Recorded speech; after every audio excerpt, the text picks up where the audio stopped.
ዘሁልቁ 32 ከቁጥር 1 እስከ 13 ያለውን መልእክቱን ለማቅረብ እንዲመቸኝ አዲሱ መደበኛ ትርጉም ልጠቀም። ቃሉ በጌታ በኢየሱስ ክርስቶስ ስም እንደዚህ ይነበባል። እጅግ ብዙ የሆነ የቀንድ ከብት የበግና የፍየል መንጋዎች የነበሯቸው የሮቤልና የጋድ ነገዶች የኢያዜርና የገለአድ ምድር ለከብት ምቹ ስፍራዎች መሆናቸውን አዩ። ስለዚህ ወደ ሙሴ ወደ ካህኑ ወደ አልዓዛርና ወደ ማህበረሰቡ መሪዎች መጥተው እንዲህ አሉ። አጣሮት፣ ዲቦን፣ ኢያዜር፣ ኒምራ፣ ሐሴቦን፣ ኤልያሊ፣ ሴባማ፣ ናባውና ባያን እግዚአብሔር በእስራኤል ሕዝብ ፊት እንዲሸነፉ ያደረገው ይህ ሁሉ ምድር ለከብት ምቹ ነው። እኛ አገልጋዮችም ከብቶች አሉን። በፊትህ ሞገስ ያገኘን ከሆነ ይህ ምድር ለእኛ ለአገልጋዮች በርስትነት ይሰጠን፣ ዮርዳኖስንም እንዳንሻገር አታድርገን። አያይዤ አጠገባችሁ ያለውን ሰው ሙሴ ከሚሰጥህ እግዚአብሔር የሰጠህ ይበልጣል በሉት። ያልገባቸው እግዚአብሔር ሲያስወጣቸው ከግብጽ ገና ሲደርሱ የነርሱ መሆኑን የሚያውቁት ርስት ሳይሆን በግብጽ እያለ የተመነላቸውን ርስትን የሰጣቸው እና በመንገድ እግዚአብሔር የሰጣቸውን ርስት እግዚአብሔር የሰጣቸውን አገባቸዋለሁ ብሎ የነገራቸውን ያንን ሰፈር ትተው ሙሴን ይሄንን ስጠን አሉት። ላስደግማችሁ፣ ሙሴ ከሚሰጣችሁ እግዚአብሔር የሰጣችሁ ይበልጣል። ሙሴም የጋድንና የሮቤልን ነገዶች እንዲህ አላቸው፣ እናንተ እዚህ ተቀምጣችሁ ወገኖቻችሁ ወደ ጦርነት ይሂዱ። እስራኤላውያን ተሻግረው እግዚአብሔር ወደ ሰጣቸው ምድር እንዳይገቡ ተስፋ የምታስቆርጧቸው ለምንድን ነው? አባቶቻችሁ ምድሪቱን እንዲሰልሉ ከቃዴስ በርኔ በላኳቸው ጊዜም ያደረጉት ይህንኑ ነበር። ወደ ኤሽኮል ሸለቆ ሄደው ምድሪቱን ካዩ በኋላ እግዚአብሔር ወደ ሰጣቸው ምድር እንዳይገቡ እስራኤላውያንን ተስፋ አስቆረጧቸው። በዚያም ቀን የእግዚአብሔር ቁጣ ነደደ፣ እንዲህም ሲል ማለ፣ በፍጹም ልባቸው ስላልተከተሉኝ ከግብጽ ከወጡት ዕድሜያቸው 20 ዓመትና ከዚያ በላይ የሆናቸው ሰዎች አንዳቸውም ለአብርሃም ለይስሐቅና ለያዕቆብ ልሰጥ በመሐላ ቃል የገባሁላቸውን ምድር አያዩአትም። እግዚአብሔርን በፍጹም ልባቸው ተከትለውታልና ከቄኔዛዊ ከዮፍኒ ልጅ ከካሌብና ከነዌ ልጅ ከኢያሱ በስተቀር አንዳቸውም አያዩአትም። እግዚአብሔርም ቁጣ በእስራኤል ላይ ስለነደደ በፊቱ ክፉ ነገር ያደረገው ያ ትውልድ በሙሉ እስኪያልቅ ድረስ 40 ዓመት በምድረ በዳ እንዲንከራተቱ አደረጋቸው። መሻገር ታይቶልን መሻገር የሚጠላ ትውልድ እየተነሳ ነው። እግዚአብሔር ያየልን እያለ ባየልን መንገድ ከመሄድ ይልቅ ሁላችንም በራሳችን መንገድ ተይዘን ሰነባበትን። መላቀቅ ይሆንልናል። ዛሬ ከሆነ ከተያዝንበት አንድ የያዘን ካቦ ሲበጠስ አይቻለሁ። ልንሄድ ቀና ስንል እየሳበ እዛውም ያስቀረን ተመሳሳይ የህይወት ምልልስ ውስጥ የሚያስገባን እያየነው የማንደርስበትን ጫፍ ያደረገን በረታን ተስፋ አየን ብለን ቀና ስንል እግሮቻችንን ይዞ የሚስብ ወደ ኋላ አንድ ካቦ ሲበጠስ እንሻገራለን። ዛሬ ይህ ክፉ እንዳንሻገር የታየልን ጋር እንዳንደርስ በተለያየ መንገድ ይመጣል። በተገለጠ መንገድ መጥቶ መንገዶቻችን ላይ ይቆማል። በሴራ ይመጣል። የሚገርመው ግን በምቾት ዓለም ይመጣል። በምቾት ዓለሞቻችን የመጣ የታየልን ጋር እንዳንደርስ ዮርዳኖስን እንዳንሻገር ተደላድለን እንድንቀመጥ ተደላድለን እንድንኖር ይሰራል።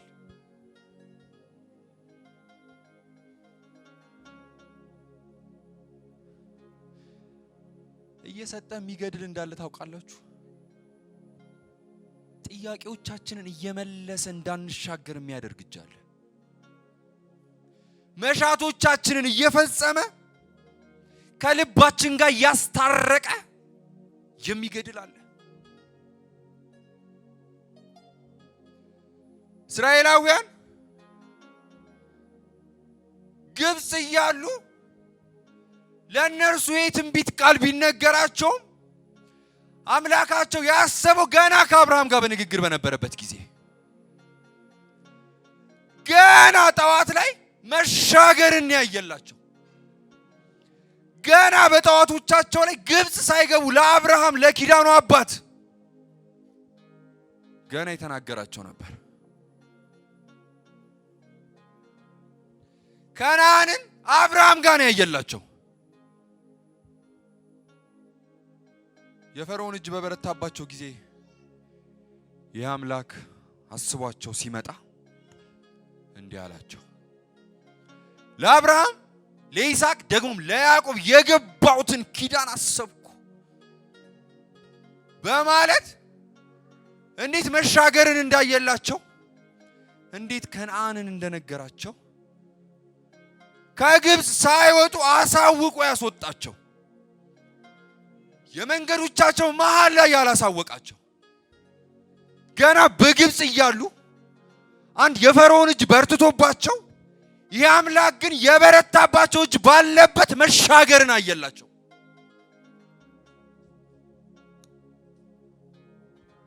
ለምን? የፈርዖን እጅ መሻገርን አይገድብም። ተሻገሩ ያለ ከፈርዖን በላይ የሆነ አምላክ ነው። የፈርዖን የራሱ ጌታ የሆነ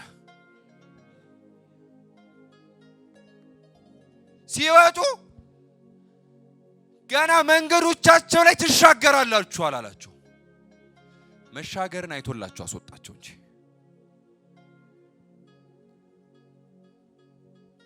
ታዲያ ይህ ሕዝብ በጉዞ ላይ የነበረ ብዙ እንዳጋጠመው ታውቃላችሁ። በመንገዶቻቸው ብዙ የሆኑ ራሱ እግዚአብሔርንም እየተፈታተኑት ለሙሴም የማይመች ተመሪ ሆነው ለመሪው የማይመች ሕዝብ ሆነው ብዙ ተጉዘዋል። እግዚአብሔርም በልቡ ችሏቸው ሙሴንም ልብህን አስፋ ትከሻህን አስፋ እያለ እያበረታው ብዙ ጎዳና አለፉ። ለዕለቱ እግዚአብሔር የቀጠረልን ቃል ዘኍልቍ 32 እየሄዱ ሊደርሱ ተቃርቦ ሳለ ያሳ ቅርብ ነው ያሉት፣ ጥቂት ነው የቀራቸው። በመንገዳቸው ሆኖ የሮቤልና የጋድ ነገድ ተነስተው ወደ ሙሴ መጡ። ሙሴንም እንዲህ አሉት፣ ለኛ እዚህ መሆን ይሻለናል። አሁን የደረስንባት ከተማ ከነገዶቻችን መካከል ብዙ ከብትና ብዙ ፍየል ብዙ በግ ያለን የኛ ነገድ ነው።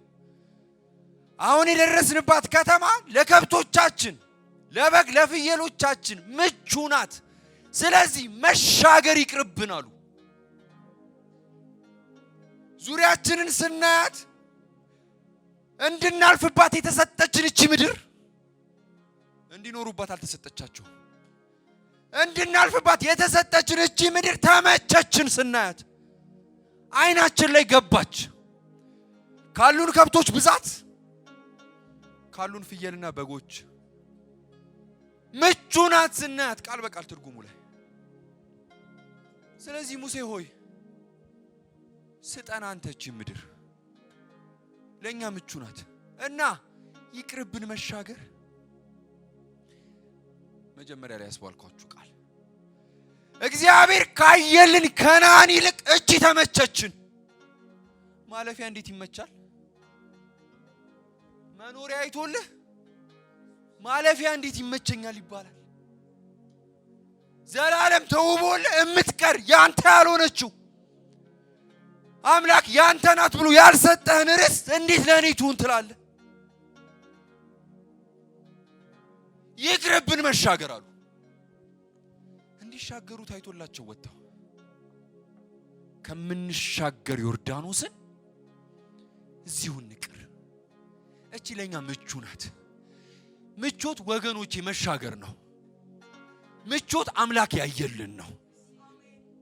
ምቾት መኖሪያችን እንጂ ማለፊያችን አይደለም።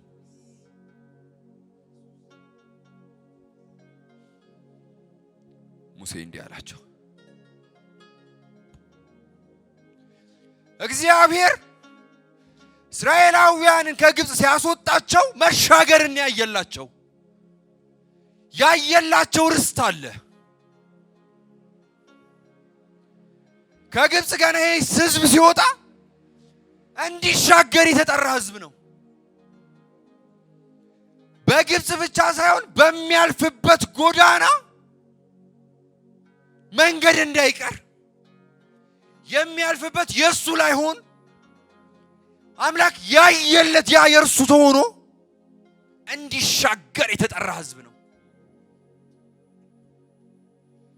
ከግብጽ ሲጣራው ከፈርዖን እጅ ሲያላቅቀው መሻገርን ያየለት ህዝብ። እስራኤል እንዴት አየለት ነው? እናንተም ነገዶች ትሻገሩ ዘንድ ነው የተጠራችሁት። ያየላችሁ ከተማ አለ እኮ አይደለም? ለከብቶቻችሁ ለእናንተ ምቹ ሆነች ከተማ። ከራስ ይልቅ ለከብት ታስባለህ እኮ ነው አገላለጹ። ማለት እግዚአብሔር ለኛ ካሰበ እንዴት ለኛ የሆነው ላይ አያስብም? ለዋኖቹ ለእናንተ የሚበጅን ከተማ ምቹ ካደረገ እንዴት ለከብቶቻችሁ ትሰጋላችሁ?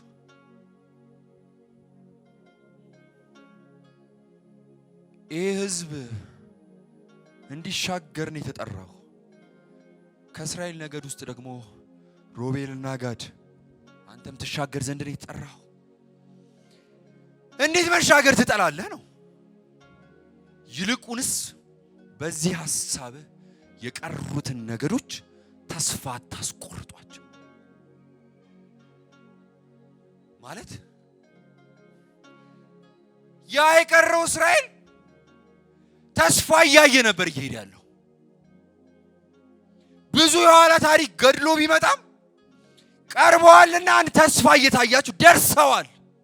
ተስፋ አታስቆርጧቸው ያለው ለዚህ ደርሰዋል። ያየላቸው ጋር ወገኖች ደርሳችኋል እኮ ያየላችሁ ጋር ቀርባችኋል እኮ መሻገር ይቀራችሁ።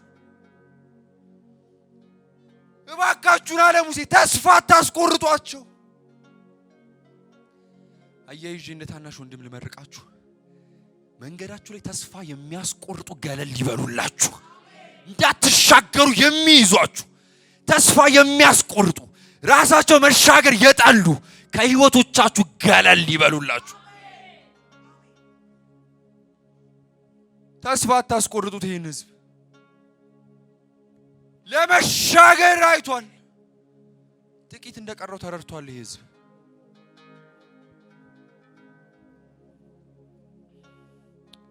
አባቶቻችሁ እንዲሁን ያደረጉት ምድሪቱን እንዲሰልሉ በተላኩ ጊዜ ከኢያሱና ከካሌብ ውጪ የቀሩት አስሮቹ ከእግዚአብሔር ይልቅ ሌሎቹን አክስፈው እስራኤልን ተስፋ አስቆረጡ። ደርሰው ማለት ነው። ዝቅ ብላችሁ ስታነቡ ከዚህ የተነሳም ሊገባ የነበረ ህዝብ 40 ዓመት ቆየ። ከዚህ ምክንያት የተነሳ ጫፍ ደርሰው ተስፋ ሲቆርጡ 40 ዓመት ፈጀባቸው። አሁንም ይህንን ህዝብ ተስፋ አታስቆርጡ። ደርሳችኋል። አዎ ትላንትና ምናልባት ብዙ ላብ አውጥታችኋል፣ ደክማችኋል፣ ብዙ ተስፋ በመቁረጥ ውስጥ ተመላልሳችኋል። ብዙ ያሳለፋችሁት ምድረ በዳ አለ። ከዚህ የተነሳ የማትደርሱ መስሏችሁ ይሆናል። ደርሳችኋል። አሁን ግን ጥቂት ነው የቀራችሁ። የሚገርመው ሙሉ ምዕራፉን አንብቡ። ይሄ ነገድ እምቢ ይቅርብኝ መሻገር አለ። እግዚአብሔር ዛሬ እጆቹን አይኖቻችን ላይ ይጫንብን ያየልንን ማየት እንድንችል። ይቅርብን። ለከብቶቻችን ምቹ ይሄ ነው። እግዚአብሔር ካየልን ይልቅ ለኛም ለከብቶቻችን የሚመችን ይሄ ነው። ዮርዳኖስን መሻገር ይቅርብን አሉ። እዛው የቀረ ህዝብ ነው። አጨራረሱ ያላማረለት ነገድ ይቅርብን። መሻገር ይቅርብን። ያየልን ይቅርብን። ጠላት በምን ያዘው ይሄንን ነገድ? በምቾት ዓለም ነው። የሚመችን ሰጥቶት፣ ለከብቶቹ የሚያስፈልገውን ሰጥቶት፣ ለስጋው የሚመቸውን የጠየቀውን የሚጓጓለትን የሮቤልና የጋድ ነገር ለካ በጥያቄ ውስጥ ናቸው። የሚፈልጉትን ለማግኘት ከነሱ ፍላጎት የተነሳ አምላክ ያየላቸውን ማየት ያቃታቸው የራሳቸው አይን የቀረበላቸው ነበሩና የሚመቻቸው ጋር ማለፊያቸው ላይ ሲያገኙ መዳረሻችን ይቅርብን አንሻገርም እዚሁ። ወገኖቼ ይሄ የምናመልከው ብርቱ አምላክ ያየልን አለ፣ የምንሻገረው አለን። ያም ጥቂት ነው የቀረን። እመኑኝ ጥቂት ነው የቀረን። ደርሰናል። እንደ ግል የተናገረን ደርሰናል።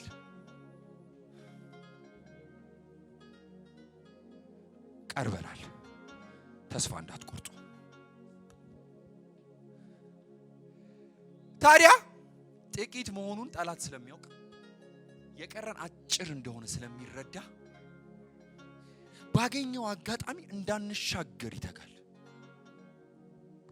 በመንገዶቻችን የምንዳረስበትና አምላክ ያዘጋጀልን ስፍራ ጋር ከመግባት ይልቅ ማለፊያዎቻችን ላይ ጥያቄዎቻችንን ይመልሰዋል።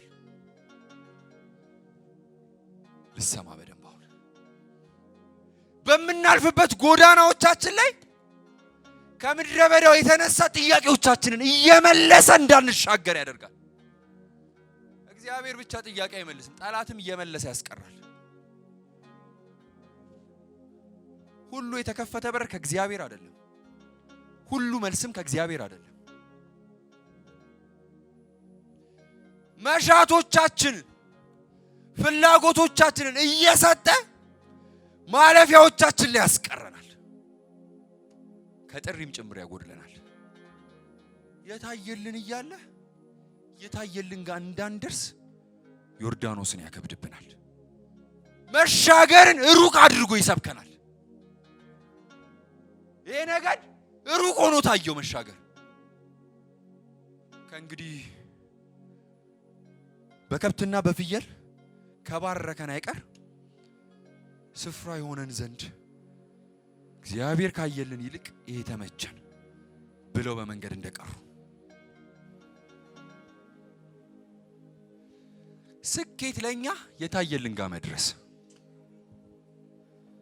ለጠላት ስኬት አገልግሎት ማቆም አይደለም፣ የታየልን ጋር እንዳንደርስ ማቋረጥ።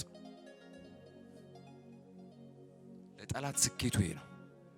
እግዚአብሔር ያየልን እንዳንሻገር ማድረግ ለሱ ትልቅ ስኬት ነው። ለኛ ትልቅ ስኬት ደግሞ መሻገር ነው።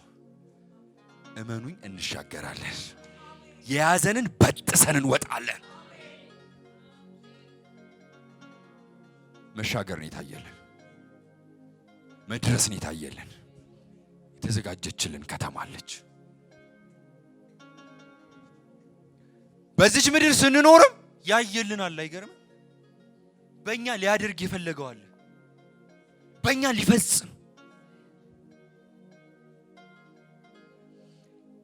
የእስራኤል ሕዝብ መሻገር ያስፈለገው መሲህ የሚመጣበት ነገር ስለሆነ ከታየብህ ከፊት ለፊት ዮርዳኖስ አለ። አዎ ዮርዳኖስ ከፊት የለም ማለት አልታየብህም ማለት። ለምን መከራ መጣብኝ አይባልም። አይቶብሃላ። ስላየብን ክፉ ይታገላል።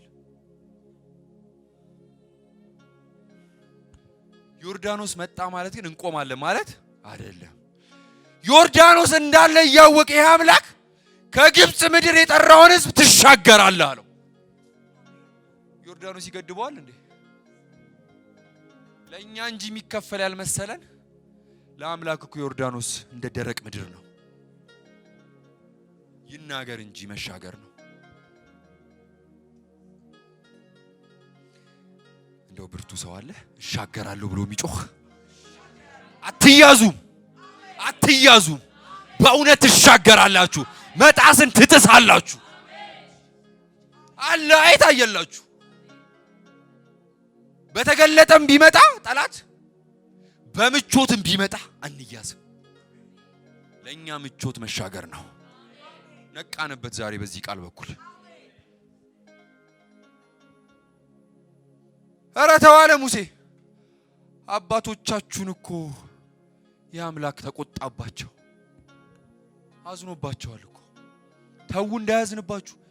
ለምን ያየላችሁን እያቃለላችሁ በማለፊያችሁ መኖርን መረጣችሁ? ካየነው ይልቅ ያየልን ይበልጣል። በመንገዳችን ብዙ እያለቀስን መንገዶቻችን ላይ ከምናገኛቸው እንባ አባሾች ይልቅ ያለቀስንበት እርሱ ይበልጣል። ሰምታችሁ? ያለቀስንበት እግዚአብሔር ይበልጣል። እርሱም ብለን ወተን ከክርስትና የተነሳ የምናገኘው መከራ ይበልጥብናል። በመንገዶቻችን እየተከተሉ እንባዎቻችንን ከሚያብሱ ይልቅ የእግዚአብሔር መከራ እንዴት ድል አለው! እንዴት የውስጥ ደስታ አለው! ማለፊያዎቻችን ላይ ከሚመለስልን ጥያቄ ይልቅ ያልተመለስልን የእግዚአብሔር ይበልጥብናል።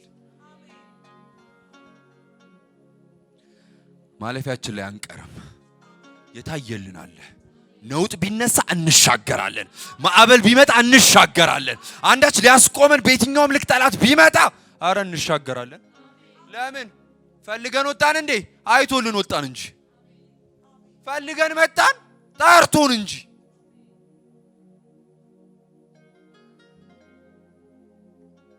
ለኛ ያየልን ያ ራሱ እኮ እሱ ነው።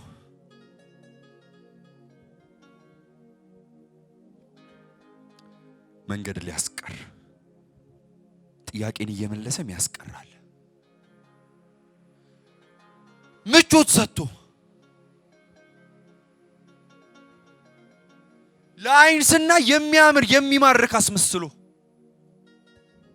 ሎጥ እንደተሸወደው ቀና ብሎ ሲያይ ምድሪቱ እንደ ኤደን ገነት መስላ ታየችው። ሲገባ የማይወጣበት ሰፈር ሆነበት። እግዚአብሔር በቁጣው ያነደዳት ሰፈር። አምላክ ያየለትን ያየ አብርሃም ግን ቀጠለ። በምድረ በዳ ለመለመ፣ እያበበ ቀጠለ። ለምን? በምድረ በዳው ጥላ የሆነው አምላክ አለ። ሐሩሩና ፀሐዩ እንዳይበላው እንዳያጠቁረው እግዚአብሔር ከእርሱ ጋር ነበር።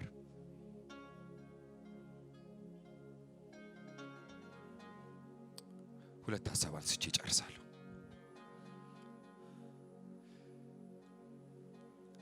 ሶምሶን በእስራኤል ላይ እንዲፈርድ ፍልስጤምን ደግሞ እንዲቀጣ በእግዚአብሔር መጥቶ የታየለትንና የአምላክን ፕሮግራም ፍልስጤማውያን ትርጉሙ ላይ አንብቡት። ምን አሏት ደሊላ መጥተው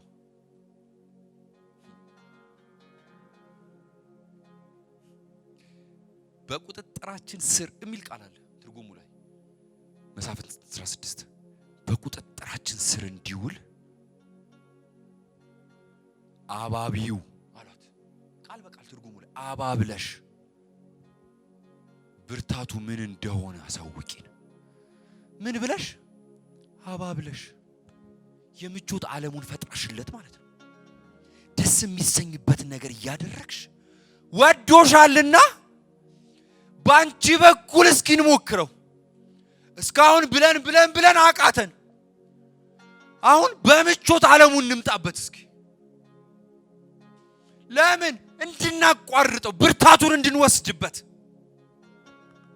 ፍልስጤም እንዳይቀጣ በእስራኤል ላይ ይፈርድ ዘንድ አምላክ ያዘጋጀለትን ያንን ፕሮግራም ለማቋረጥ ደሊላም ጭኗ ላይ አስተኛችው ይላል። የምቾት ዓለም ፈጥራለት። እኔ በጣም የሚደንቀኝ መታለሉ ሳይሆን ሲላጭ እንዴት አልተሰማውም? ስትላጨው አልሰማም። ለምን ሲባል ጭኗ ላይ አርገዋለች።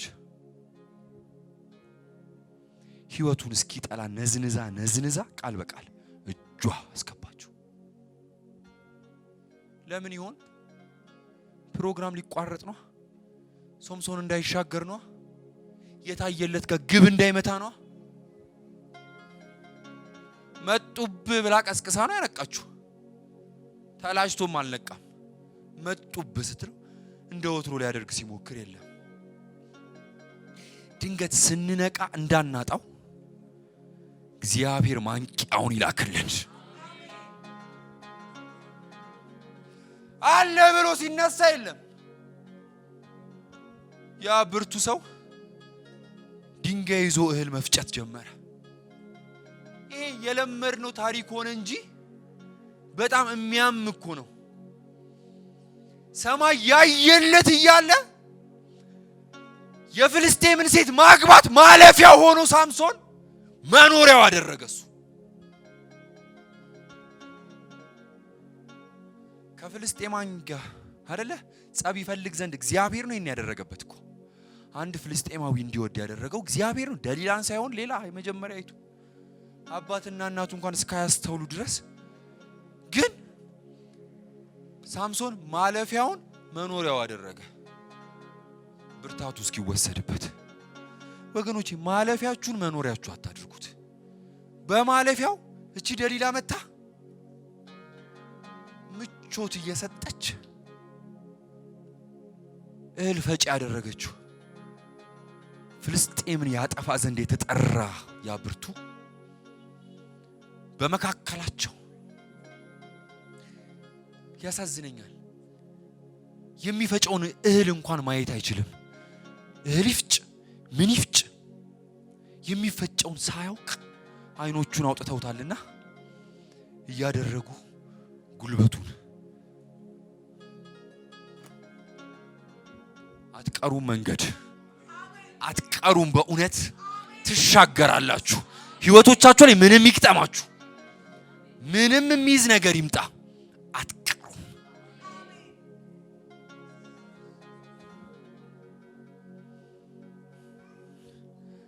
ያም መሳፍንት 17 ላይ ያለ ሌዊ ስሙ ያልተጠቀሰ መኖሪያ የለውም ነበር ይላል።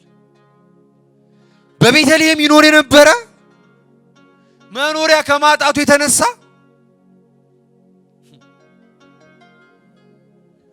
ወደ ኤፍሬም ሲመጣ አንድ ካህን የሚፈልግ ደግሞ ሚካ የተባለ ሰው አለ። ለቤቱ ካህን ይፈልጋል። ይሄ ሌዊ የተጠራው የሚበላበት የለው፣ መጠለያ መኖሪያ የለው፣ የሚለብሰው የለው፣ የሚንከራተት ነበር። በዘመነ መሳፍንት ሰው ሁሉ የወደደውን ያደርግ ስለነበረ ሁሉ ተንከራታችም ነበር። ወደ ኤፍሬም ሲመጣ ከሚካ ጋር ተገናኘ ይላል። ሚካ ምንድነው አንተ የወዴት ሰው ነህ ሲለው እኔ ሌዊ ነኝ፣ መኖሪያ ግን የለኝም፣ ምለብሰው የለኝም፣ ወራዊ የሚሰፍርልኝ የለም። ሚካ በቤቱ ኤፉድም ነበርና እንደዚህ ያለው እንግዲያውስ እኔ ጋር ትኖራለህ፣ ሰፍርልሃለሁ፣ በአመት 10 ሰቅል የምትለብሰውንም እሰጥሃለሁ፣ ለኔ አባትና ካህኑ ነኝ አለው። ሌዊ ለአንድ ሰው አልተጠራም። አገልግሎቱ ያንድ ሰው አይደለም።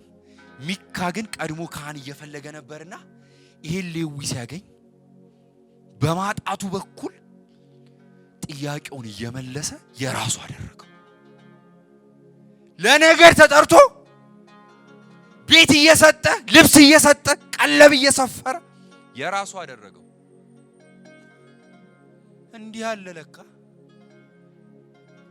አንዳች በመንፈልግበት ሰዓት እየሰጡን የራሳቸው የሚያደርጉ እንዳሉ ታውቃላችሁ። ሰውም ጠላትም ማለት ነው። ሲጠነክር ሐሳቡ መሪዎች የልቦቻቸውን ፈቃድ እንድናደርግላቸው እየሰጡ ይይዙናል። የተጠራው ለአምላክ ሆኖ የራሱም ያደርጋል። እግዚአብሔር ከዚህ ይገላግለን።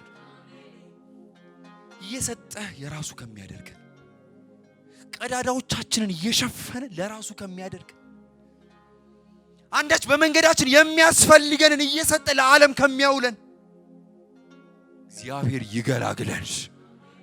እንድንነቃ ጸጋውን ይስጠን። ዛሬ መሻገርን ይታየልን። ትሻገራላችሁ። ምንም ውስጥ ለፉ፣ በእውነት ትሻገራላችሁ። ምንም ይምጣባችሁ ትሻገራላችሁ። ቤት የለም ትሻገራለህ። ቀለብ የለም ትሻገራለህ።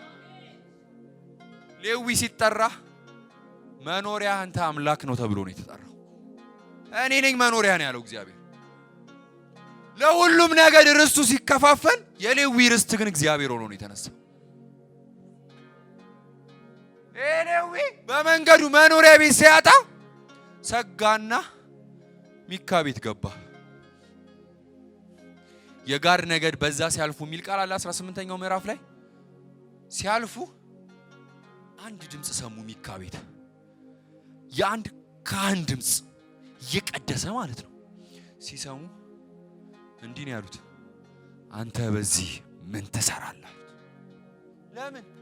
የተጠራበት እያለ ያልተጠራበት ላይ ነው ያለው።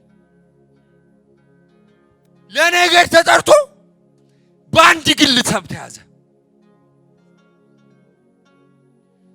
ምን ትሰራለህ እዚህ አሉት። ሌዊ ያሳዝነኛል፣ እኔ እኮ መኖሪያ የለኝም ነበር። ሚካ እንዲያደረገልኝ ምን ብዬ እወጣለሁ? ሁለተኛ እነዚህ ነገር ሲያገኙት አንብቡት በጌታ። አሁንስ ለተጠራበት ለሕዝብ ነገድ ካህንና አባት መሆን ይሻላል ወይስ ለአንድ ቤተሰብ አሉት። ሌዊውም ይላል ደስ አለው ይላል። ለካ ያለ ደስታ ነበር እዛ ያለው። ደስታው ተሰርቆበት አይገርምም? ደስታ ያለው መሻገር ላይ ነው ለካ። ደስታ ያለው ጥሪ ላይ ነው ለካ። አው ቤት እያጣ አው ምትበላው እያጣ እየተንከራተትክ አው ደስታ ያለው ጥሪ ላይ ነው። መሻገር ላይ ነው ደስታ ያለው። የታየልጋ ነው። ሌዊው ኤፉዱን ይዞ ወጣ፣ ተከተላቸው። ሚካ ከኋላ እየተከተለ አንዳች ጉዳት ሊያደርስባቸው ቢሞክርም ሌዊው ሊመለስ አልቻለም። ደስታውን አገኘ። አምላክ ያየለት ነገድ ነው፣ ግለሰብ አላየለትም። የጠራው ለነገር ነበር ሌዊን። እንደ ታናሽ ወንድም እንዲህ ልባርካችሁ፣ የታየላችሁ ጋር መገናኘት ይሆንላችሁ፣ መሻገር ይሆንላችሁ። ምንም በህይወቶቻችሁ ቢፈጠር የተፈጠረው ነገር እንድትሻገሩ እንድትቆሙ አያደርጋችሁም። ይልቁንስ ትሻገራላችሁ፣ የታየላችሁ ጋር ትደርሳላችሁ። በቃ ይህ ህዝብ ይስማ። እየተከታተለ ተስፋ የሚያስቆርጣችሁ የሮቤልና የጋድ ነገድ እስራኤል እንዳይሻገር እየተከታተሉ ተስፋ ላይ ያስቆርጡ እንደሞከሩ መንገዳችሁ ላይ ጥቂት ደርሳችሁ እንዳትሻገሩ እየተከተለ ተስፋ የሚያስቆርጥ እግዚአብሔር ይቀጣዋል። ታይቶልን የጀመርነው በመንገዳችን ላይ ወይ በቃ እዚህ ግቡ ይሄው የምትደርሱበት ብሎ መሃል ላይ ሐሳብ ይቀየረ አምላክ አናውቅም። ከጧቶቻችን ሲያስወጣን አይቶልን ያስወጣው። የሮቤልና የጋድ ነገር አልገባቸውም እንጂ እግዚአብሔር ከግብጽ ሲያስወጣችሁ ጨርሶ ነው ያስወጣቸው። ጨርሶ ነው ያስወጣን። ከጨረሰ እንደርሳለን ማለት ነው። ባያልቅ እኮ ነው የሚያሰጋው። ባያልቅ ብንሰጋ ተስፋ ብንቆርጥ ያስኬዳል። ባለቀ ጉዳይ ላይ እኛን ሳይሆን እግዚአብሔር ያየልን ቦታ ላይ አስቀምጦ እኮ ነው። ምን ያሰጋናል ታዲያ? አወይ ተስፋ የሚያስቆርጥ በኢየሱስ ስም የተወጋ ይሁን። ማለፊያ ላይ የሚያስኖር ማለፊያ ላይ ምቾት የሚሰጥ ማለፊያችን ላይ ጥያቄ የሚመልስ እንባ የሚያብስ የተወጋ ይሁን። ከነ እንባችን እንሻገራለን፣ ከነ ጥያቄያችን እንሄዳለን። ለኛ የሚበልጠው በማለፊያ የምናገኘው የምንታበሰው ሳይሆን ከነ እንባችን የምንሻገረው ይበልጣል።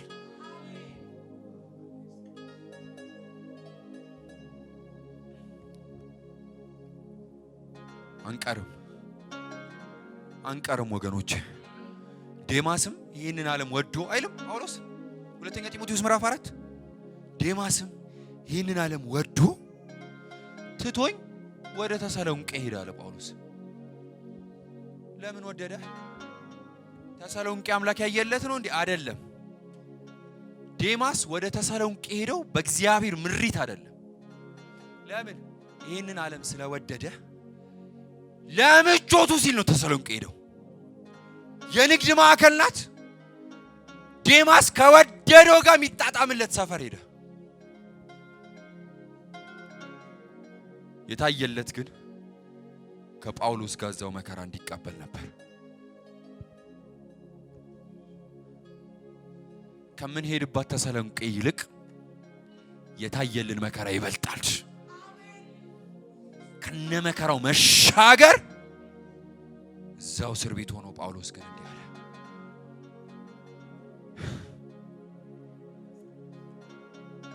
ከክርስቶስ ጋር መሆን የት ሆኖ? እስር ቤት ሆኖ። ዴማስ ታይቶለት ተሰሎንቄ ሄደ። አልታየልንም። ተሰሎንቄ አልታየልንም። ማለፊያችን አልታየልንም። የሆነ ነገር የታየልን አለ። አምላክ ያየልን አለ። እመኑኝ እንሻገራለን። ምንም ይቅጠመን እንሻገራለን። ማንም የያዘን እንሻገራለን። ይልቁንስ እየበጠስን ጨለማውን እየገፈፍን እንቅፋት እየተወገደልን እያለቀስን በእግዚአብሔር ጸጋ ጥርሳችንን ነክሰን እንሻገራለን። ዛሬ ምን ይሆናል? ዮርዳኖስ ይከፈላል። ምን እንሆን? የእግዚአብሔር ድርሻ መክፈል ነበር። ከፈለ፣ ተሻገሩ። የሚገርመኝ የጋድና የሮቤል ነገድ ሄዱና ይላል ተመለሱ። ወገኖቼ ያየላችሁ ይበልጣል። ለኛ ምቾት የእግዚአብሔር መንገድ ነው። በመንገዳችን የምናገኛቸው መልሶች ምቾት አይሰጡንም። ጠዋት አስቀውን አይነጋም እስክናለቅስ ምሽት ላይ እናለቅሳለን። ማለፊያ ላይ ከሆነ ማለፊያዎቻችን ላይ የተመለሰ ጥያቄ ሳያድር ያስለቅሰናል። የሚገርመው በመንገዳችን የምንሄድበት መከራ ግን እያሳቀ ያደርሰናል። ለምን? ለኛ ምቾት ዓለማችን በመንገዳችን ያለ የእግዚአብሔር አብሮነት ነው።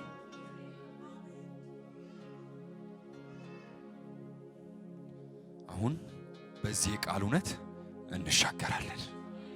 የታየልን ጋር እንደርሳለን። በመንገድ ላይ የሚያስቆመንን አንሰማም። ተስፋ የሚያስቆርጥ አንሰማም። ተስፋ በመቁረጣቸው ጫፍ ደርሰው ሊደርሱ ጫፍ ሊነኳት ደርሰው አይደለ 40 ዓመት ቆዩ። መንገዳችሁን ታረዝማላችሁ። ምናልባት እናንተ እያያችሁ ሰዎች ሲሻገሩ ታያላችሁ። እንዲህ እንዳይሆንብን በማለፊያ የሚፈታ ጥያቄ ራሱ እግዚአብሔር ከፈታው ይፍታው እንጂ ቆመን አንሰቃይም።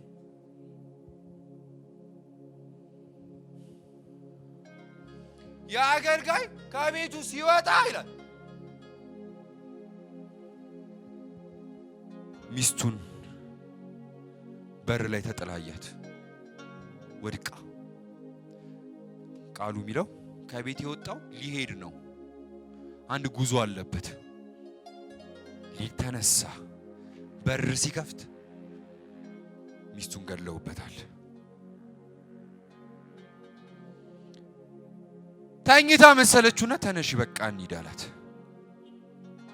ማታ ወስደውበት ስለነበር ወንበዴዎች። መጽሐፍ ቅዱስ ታሪክ መሞቷን ሲያቃል ቁጭ ብሎ ድንኳን አልጣለም። መንገደኛ ነበርና ሚስቱንም አንስቶ አህያ ላይ ጭኗት ጉዞውን ቀጠለ ይላል። ምንም ያጋጥመናል መንገዳችን ላይ ግን እያነሳን እየጫንን እንሄዳለን እንጂ ቆመን ድንኳን አንጥልም። ለምን? ተነስተናል ለመሄድ፣ ጠርቶን ለመሻገር ቆመናል። ባለንበት ድንኳን አንጥልም። አያሳዝንም? ያሳዝናል። እያዘንን እንቀጥላለን። አያስለቅስም? ያስለቅሳል። እያለቀስን እንቀጥላለን። ካየነው ይልቅ ያየለን ይበልጣል። ማለፊያችን ላይ ከምናገኘው ጥያቄዎቻችንን ከሚመልስ እጅ ይልቅ ባህሩን የከፈለው እጅ ይበልጣል። እንሻገራለን።